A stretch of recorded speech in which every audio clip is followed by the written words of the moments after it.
Oklahoma Matters with Ed Kelley, sponsored by OOK, Oklahoma's exchange-traded fund.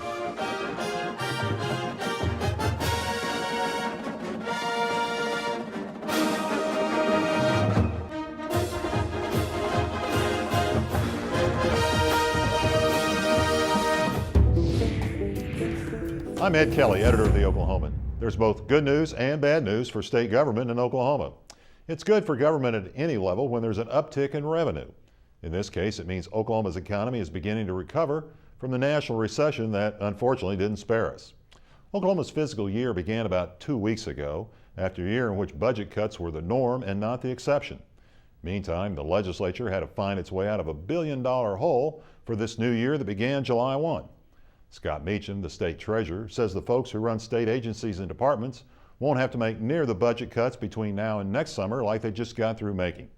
But here's Meacham's caveat.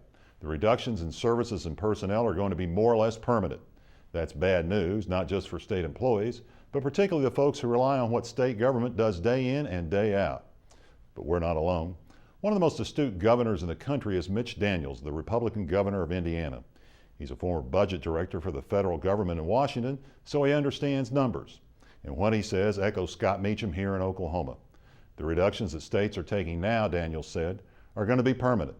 In other words, a new way of life, a new way of doing business. It's a warning worth remembering for all politicians as we near a primary election that's just around the corner.